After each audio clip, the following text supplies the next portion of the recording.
Ukraine നഗരങ്ങളിൽ Russia നടത്തുന്ന ആക്രമണത്തെ എതിർത്ത് ട്രംപ് പുടിന് യുദ്ധം നിർത്താൻ താൽപ്പര്യം ഇല്ലായിരിക്കും എന്നും ട്രംപ് സോഷ്യൽ മീഡിയയിൽ കുറിച്ചു. റഷ്യയ്ക്ക് ഉപരോധങ്ങൾ ഏർപ്പെടുത്തുന്നത് ഉൾപ്പെടെ ആലോചിക്കേണ്ടി വരുമെന്നും ട്രംപ് കുറിപ്പിൽ പറയുന്നു. യുക്രൈൻ പ്രസിഡന്റ് സെലൻസ്കിയുമായി റോമിൽ നടന്ന ചർച്ചകൾക്ക് ശേഷമാണ് ട്രംപിന്റെ നിലപാട്. വിശദാംശങ്ങൾ നൽകാൻ ഐസൻ ജോസ് ഇന്റർനാഷണൽ ഡെസ്കിൽ ചേരുന്നു. ഐസൻ, വിവരങ്ങൾ.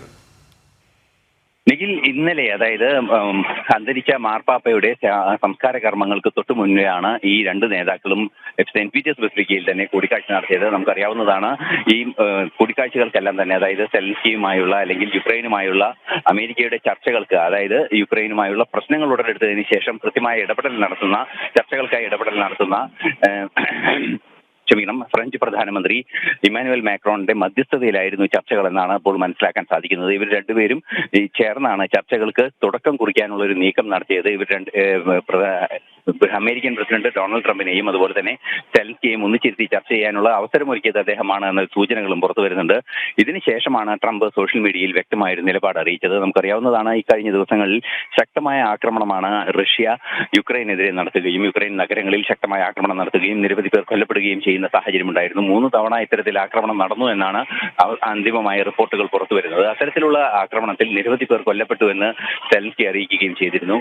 ഈ ഒരു പശ്ചാത്തലത്തിലാണ് ട്രംപിന്റെ സോഷ്യൽ മീഡിയയിലെ ശക്തമായ ഒരു പോസ്റ്റ് വന്നിരിക്കുന്നത്. സോഷ്യൽ മീഡിയ പോസ്റ്റിൽ ട്രൂത്തിൽ അദ്ദേഹം വളരെ കൃത്യമായി എഴുതിയിരിക്കുന്നത്, ഒരുപക്ഷെ പുടിനെ ഈ യുദ്ധം അവസാനിപ്പിക്കാനുള്ള താല്പര്യമില്ലായിരിക്കാം എന്ന ഒരു സൂചനയാണ് ഈ നിലപാടുകളിൽ നിന്നും മനസ്സിലാക്കാൻ സാധിക്കുന്നത്. അതുകൊണ്ട് തന്നെ കർശനമായ നടപടികൾ റഷ്യക്കെതിരെ എടുക്കേണ്ട സാഹചര്യം നിലനിൽക്കുന്നു എന്നൊരു സൂചനയും അദ്ദേഹം നൽകുന്നുണ്ട്. ഒരു പരിധിവരെ റഷ്യക്കെതിരെ തുടർച്ചയായ ഉപരോധങ്ങൾ ഏർപ്പെടുത്തുന്നത് സംബന്ധിച്ചുള്ള ചർച്ചകളെല്ലാം തന്നെ ആലോചനയിലുണ്ട് എന്നാണ് അറിയാൻ സാധിക്കുന്നത്. അതേസമയം തുടർ ചർച്ചകൾക്ക് തയ്യാറാണെന്ന് ഈ പ്രസ്താവന വന്നതിന് ശേഷം പുടിൻ വീണ്ടും ആവർത്തിക്കുകയും ചെയ്യുന്നുണ്ട്. യുക്രൈനുമായി നേരിട്ടുള്ള ചർച്ചകൾക്ക് തയ്യാറെന്ന നിലപാട് അറിയിക്കുകയും ചെയ്യുന്നുണ്ട്.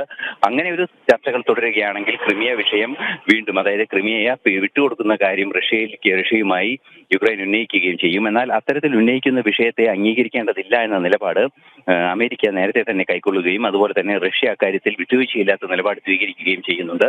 ഈ ഒരു പശ്ചാത്തലത്തിൽ ക്രിമിയയുടെ വിഷയം ഉയർത്തിക്കൊണ്ടുവന്നാൽ യുക്രൈന്റെ ഭാഗത്ത് നിന്ന് ഈ നടപടികൾ വൈകിപ്പിക്കുന്നതിനുള്ള സാഹചര്യം ഒരുങ്ങും എന്നൊരു പശ്ചാത്തലം കൂടി നിലനിൽക്കുന്നുണ്ട്. എന്ത് തന്നെയായാലും ഇരു രാജ്യങ്ങളും തമ്മിലുള്ള പ്രശ്നം, അതായത് റഷ്യ യുക്രൈൻ യുദ്ധം അവസാനിക്കാനുള്ള സാഹചര്യങ്ങളിലേക്ക് കാര്യങ്ങൾ കൊണ്ടെത്തിക്കുക എന്ന കൃത്യമായ നീക്കം യൂറോപ്യൻ യൂണിയൻ രാജ്യങ്ങളുടെ ഭാഗത്തു നിന്നും, പ്രത്യേകിച്ച് ഫ്രഞ്ച് പ്രസിഡന്റ് ഇമ്മാനുവൽ മാക്രോണിന്റെ ഭാഗത്തു നിന്നും അതുപോലെ തന്നെ ട്രംപിന്റെ ഭാഗത്തു നിന്നും ഉണ്ടായിക്കൊണ്ടിരിക്കുന്നു. അത് ഈ പോപ്പിന്റെ സംസ്കാര ശുശ്രൂഷ വേളയിൽ അത് സംബന്ധിച്ച് ഒരു പ്രാഥമികമായ നീക്കങ്ങൾ വളരെ കൃത്യമായി നടന്നു എന്ന് തന്നെയാണ് മനസ്സിലാക്കേണ്ടത്. 15 മിനിറ്റോളം നടന്ന കൂടിക്കാഴ്ച ഏറെ പ്രയോജനകരമായിരുന്നു എന്ന് വൈറ്റ് ഹൗസ് അറിയിക്കുകയും ചെയ്യുന്നുണ്ട്.